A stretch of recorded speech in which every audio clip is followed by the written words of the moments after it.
Hey everyone. Okay, so I promised you a video on my cancer journey.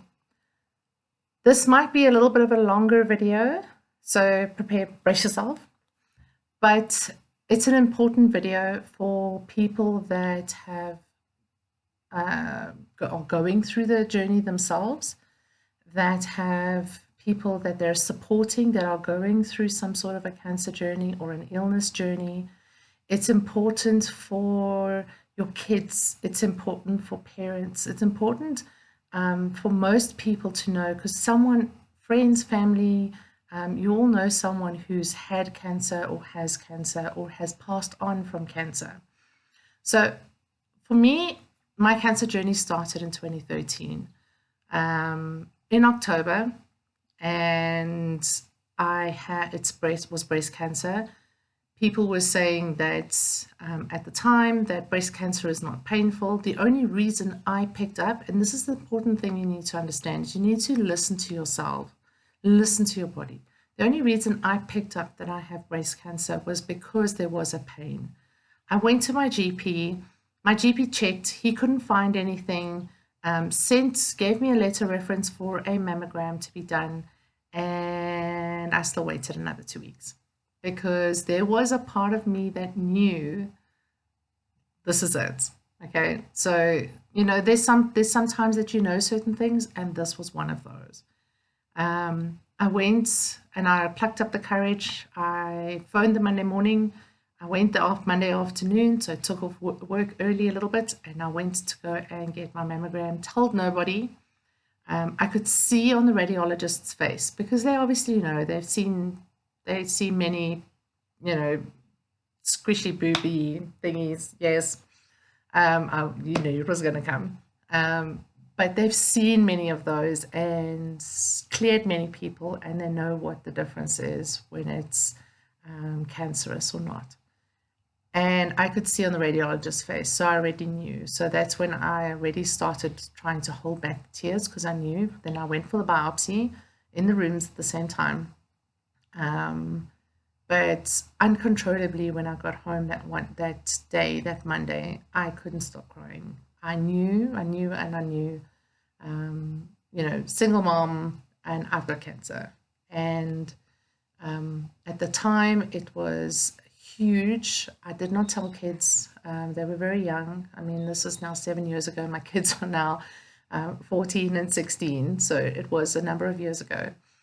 And Thursday, I got the phone call, and Friday, I was in the surgeon's office. So within a space of a week of being diagnosed, I was in the surgeon's office, because it was one of the faster growing, was HER2 positive, so the faster growing in breast cancer. Got into the surgeon's office and was booked for surgery the following week. 3 weeks later, we started chemo. Yes, I lost my flock of hair. I wore dukes. So you had some photos of the times, that I was wearing, all hairless, as in I had just a fluffy bum fluff on my head. Explained to clients that this was just a process, and I was upfront with people around the process, because this is one thing that you, as a supporter, as someone who's going through cancer, you need to be upfront with people and share your journey and saying, today I'm not okay. Can I just be working from home? Now it's easy because 2020, right? But fortunately, I was in a position where I worked for a company, and we got set up at home, and we did all of that even before I went for the operation in the first place. And then I even changed positions during my 2-year cancer journey, just to make life a little bit more interesting, because I didn't think it was interesting enough just having cancer. So changed jobs. But both employers understood that I would have to work from home, and some days would be worse than others. But here's some of the lessons that I've learned, and I think that this is the reason why I'm doing a video, is the lessons that I've learned is that the people, your friends that are around you, when you tell them the big C, I have the big C, it's not because, and then they start withdrawing, it's not because they don't love you anymore. In fact, they love you so much that it's going to hurt if you don't make it. Okay? So they pull away because of their own fears. Is it right? No. Do they do it still? Yes. Friends, family, people you know, they don't know how to handle their own insecurities and their own loss and face of loss. So that's one of the lessons I'm wanting you guys to realize is that as a cancer survivor or someone who's going through cancer, you're going to, their friends will change. People will pull away, and that's okay. You will get through this. You will make other friends. Just make sure that you're keeping in community with people around you consistently. I had it a lot more tough because I was single mom. So some of the times I actually drove myself home after treatment and I was half drugged. Yes, possibly even worse decision. And on social media to admit that is not a very good thing. But you know, that was before days of Uber. So now you just Uber yourself home. And I think the other thing that you need to learn is to take it one day at a time. Don't be hard on yourself. Take it one day at a time. Every day is different.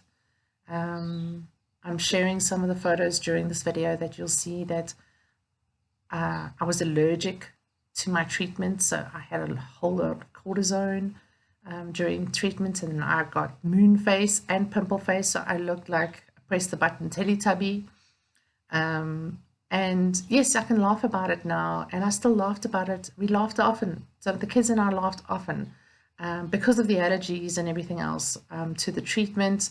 You know, I couldn't even handle salt in my food because, for those who know me, I'm a chili lover. You know, curries and all of those. I couldn't even handle salt in my food for a time. Yes, I'm back to eating all of my stuff in moderation. But I think when you are going through the process, there were days where I sat in the shower after putting kids to bed and cried until the water got cold. Because you have to let it out. It's okay not to be okay. And for those, the last little tip I want to give to you, the journey is long. And friends and family of people that going through and seeing people going through the cancer journey, it's just, we're not asking you to talk about how we're feeling. We talk about, we don't actually want to know how we're feeling right now because we're always feeling crap. We're wanting you to just come over and bring us chocolate mousse, even if we can't eat it because we're not lists for it. And there might be one day that we might be lists for it. We might have to give it to the dogs, but bring over the chocolate mousse or the chocolate cake or the chocolate or the popcorn or the salty cracks or the something, or just yourself. So bring yourself over, watch a movie together, offer to, you know, do the dishes, offer to make dinner and just bring it over and drop it off, even if the person doesn't feel like company. The little things help. So for someone that's going through cancer, it's hard enough. Don't put pressure on them to say they need to think more positive and they need to this and they need to that. The journey is tough. And yes, there are times where you actually just need to kick back and say, okay, so well then just die. I had to face that reality, and a friend of mine had to actually just kick my own butt and say, well, do you want to continue your cancer? I didn't want to do treatments. The treatments made me feel awful. You get to a place where you kind of phone and you say, do I really have to come in and actually do my treatment? The treatment is awful. It makes you feel awful. To this day, this is now 5 years after I completed my last process. So in other words, I had radiation treatment, you know, surgery, chemo, Herceptin. It was a 2-year journey. I'm still not the same person I was in terms of even my body and how it responds to certain things. I'm not the same person. But Fortunately, I'm still the same crazy person. I've grown. I've learned so much. I've learned so much about patience. I've learned so much about lots of things about myself, about my family, about what I say no to nowadays. So it's okay to not to be okay. It's okay to sit in the shower and cry until the water is cold. Unless it's in the middle of this heat, then until, you're finished. So take it one day at a time. Your cancer journey is an individual process. Mine was a long 2-year journey. Some people are only 3 months. Some is only surgery. Fortunately, I know a few of those people. But keep positive yourself.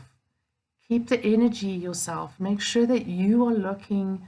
And what for me ultimately helped was my relationship with God. Now you'll know me that I don't necessarily bring up that on social media, but my relationship with God helped me, and wanting the world to survive was also the kids, making sure that I was around to haunt them for the rest of my life and make sure that they can pick up my nonsense off the floor, my clothes off the floor, and look after me one day, because they're making so much money, I can live off and sponge off them. Yes, those were the goals. So, make little goals. And then once I'd finished the physical cancer journey process, I then only started looking at the wellness of making sure my mind and my heart and my soul is then in the place it should be. Go through the physical process and keep yourself together as possible, but make sure that at some point you also look at fixing what caused the cancer in the first place. Because the first thing the surgeon said to me when I walked into his office was, has something traumatic happened to you in the past year? Because 95% of my patients that walk through these doors, something traumatic has happened and they haven't dealt with it properly. Something traumatic did happen, and we were still busy in the process of dealing with it. So make sure that you fix yourself, look after yourself, take it day by day. And if you don't have cancer, yay! If you don't know anybody that doesn't have cancer and they don't have cancer, that's also great. But look after yourself, look after your mental wellness, because you don't want to get to the old age and having to go through that process, because it's not a cool process. Thank you for listening, and make sure that, because October is almost done. It's Breast Cancer Awareness Month, and we're finishing off with this video. But next month is prostate cancer, so make sure you get checked. You never know. By the way, guys, you also get breast cancer, so just double check and make sure you're checking your lumps. Have a super week further.